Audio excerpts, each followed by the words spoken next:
The bottom line on the ObamaCare tax plan.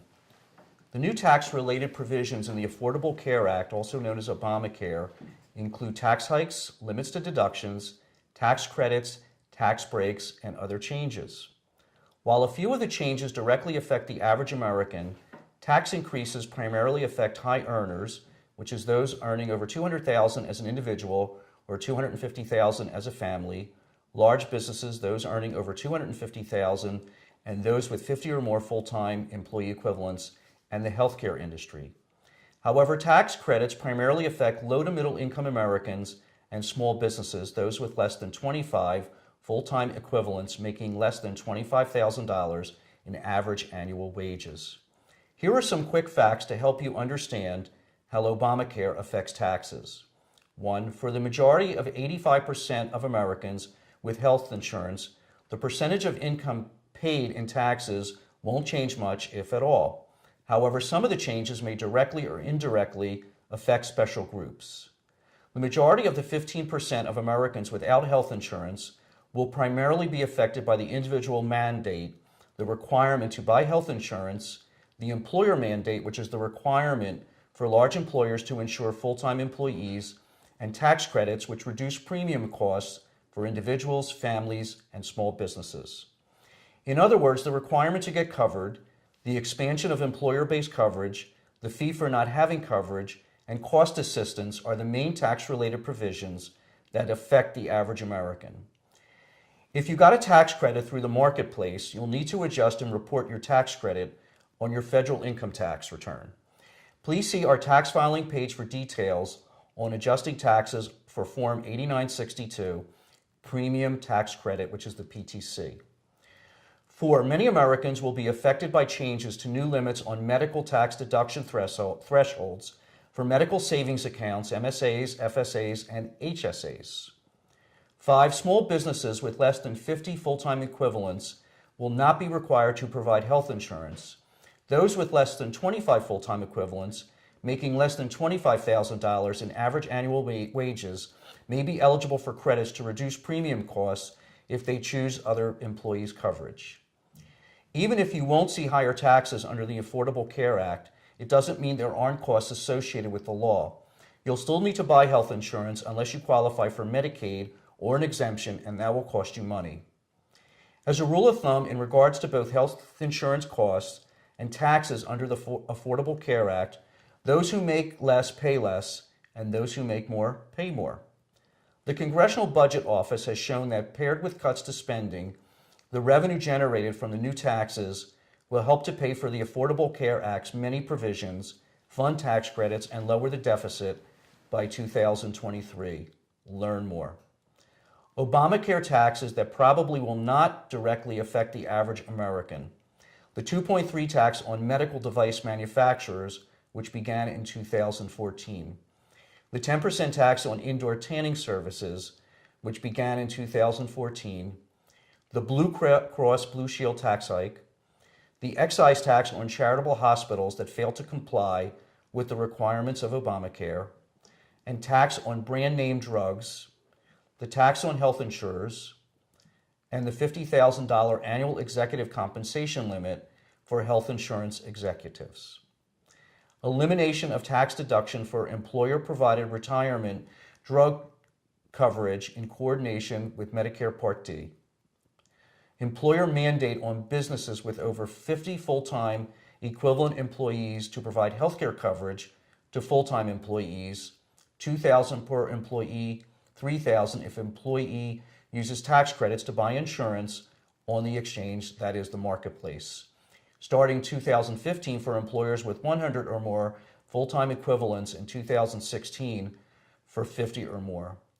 The Medicare tax on investment income is 3.8% for incomes over $200,000 if single, $250,000 married filing jointly, and the Medicare Part increase of 0.9% on incomes of $250,000, employer reporting of insurance on W-2s, corporate 1099 miscellaneous information reporting, which has been repealed, and codification of the economic substance doctrine, which is not a tax.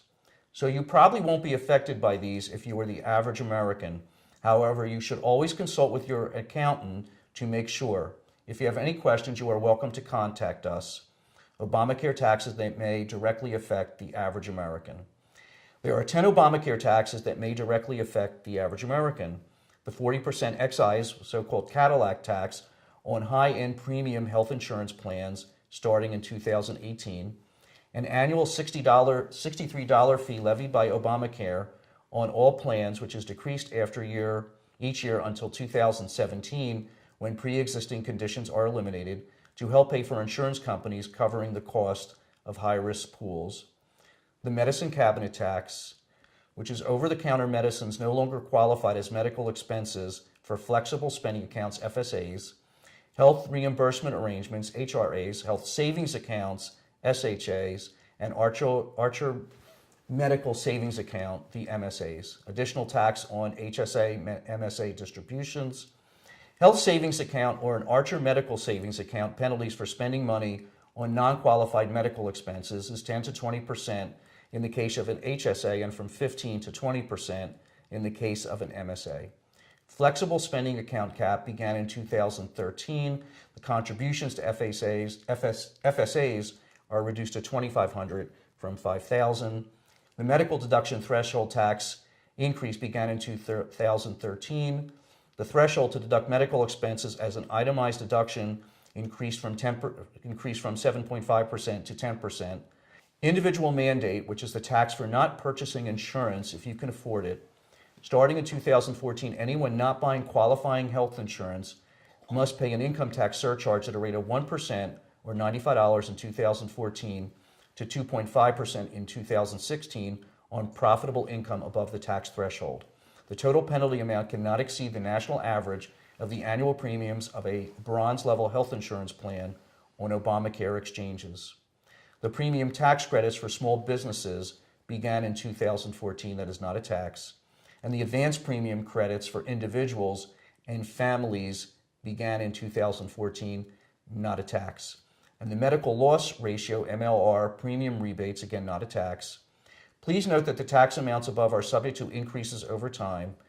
If you have any questions about Obamacare taxes or taxes in general, please contact us. What two main tax increases does Obamacare include for earners of $200,000 single or $250,000 married filing jointly earners?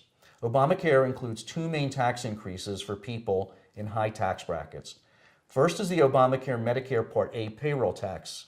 Starting in 2013, individuals with earnings above $200,000 and married couples making more than $250,000 saw an increase in the Medicare Part A payroll tax. It's an increase of 2.35%, up from 1.45% on adjusted gross income as the threshold.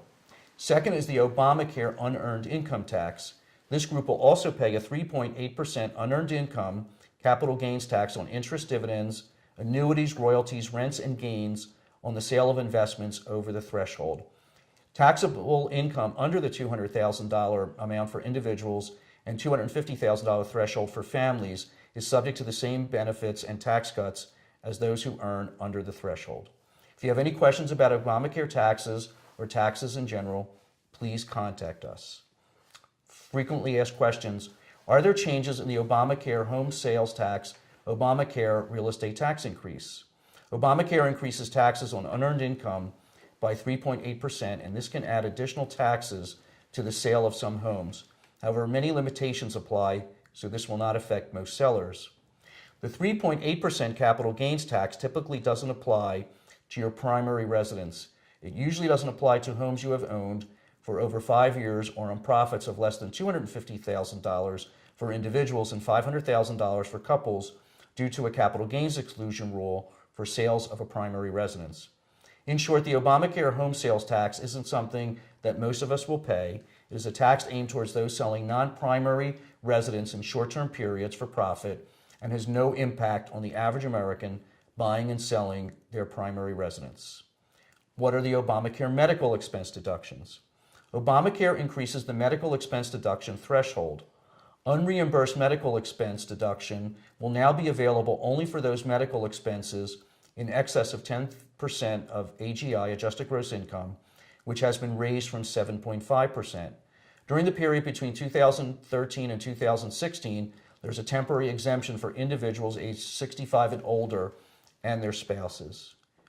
What is the Obama Cadillac tax? Starting in 2018, the new healthcare law imposes a 40% excise tax on the portion of most employer-sponsored healthcare coverage, excluding dental and vision, that exceed $10,000 a year and $27,500 for families. The tax has been dubbed a Cadillac tax because it hits only high-end gold, platinum, and high-end healthcare plans not purchased on the exchange. The tax raises over $150 billion over the next 10 years. New Obamacare taxes summary. Going through the new Obamacare taxes line by line is in itself taxing. The ultimate hope is that while higher earners will pay tax rates closer to what they did in the Clinton years, the majority of Americans will find themselves paying less for better health care. Obamacare, in addition to cutting out billions in wasteful spending, pays for most of the regulations by the above taxes and reforms to both Medicare and health care as a whole. If you have any questions about Obamacare and taxes, please contact us. We are happy to help you.